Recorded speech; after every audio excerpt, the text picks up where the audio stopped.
Sabr in Islam. Speak a bit louder. Take the microphone close to your mouth, please.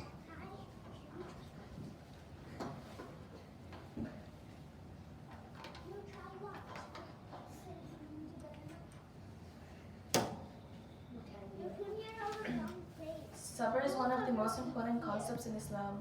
It is a tool to follow our deen and a weapon to combat against all the odds we face in our lives.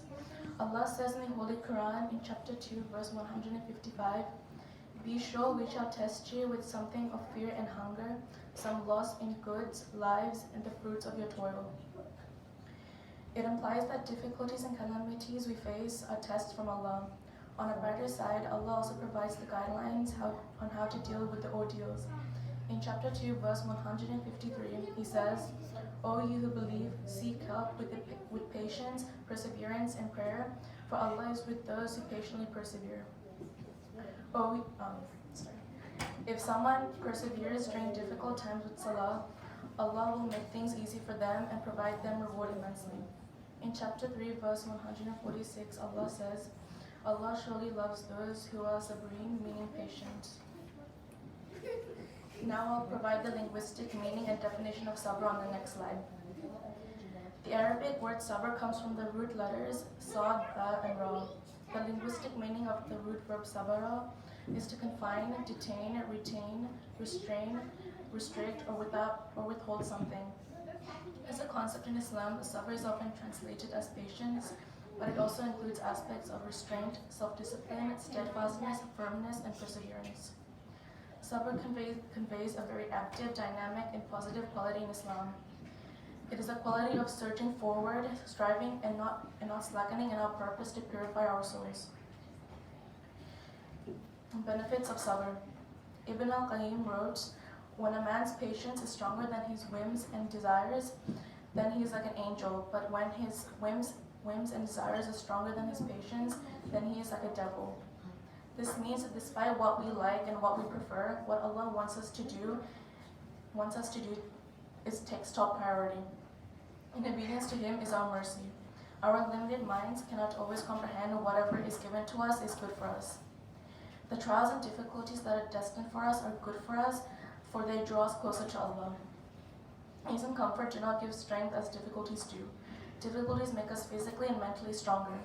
Too much comfort only weakens us.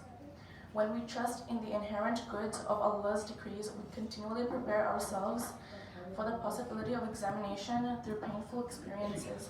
This helps us to practice sabr. Now I'm going to discuss the various aspects of sabr.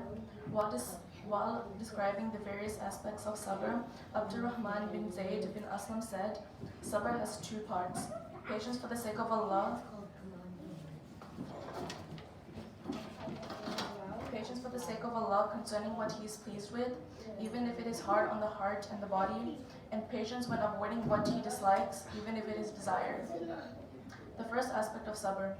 Sabr meaning endurance and perseverance, which is required to fulfill the commands of Allah. The directing of oneself towards obedience and worship is of benefit to the soul.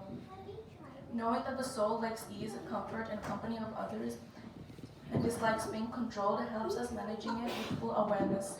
For example, to establish prayer under all circumstances of heat and cold, busy work schedules, and health constraints. Second aspect of sabr. Sabr meaning restraint, which is required for refraining from what Allah has prohibited and from all kinds of disobedience and sin.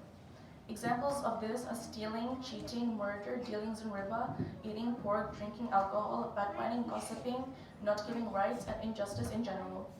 The most difficult to overcome among these are the sins that are done secretly and those that others tolerate due to a comfort factor it creates for them. Third aspect of sabr. Sabr means acceptance of Allah's decrees in our lives, such as the death of a loved one, illness, the loss of wealth, or a job.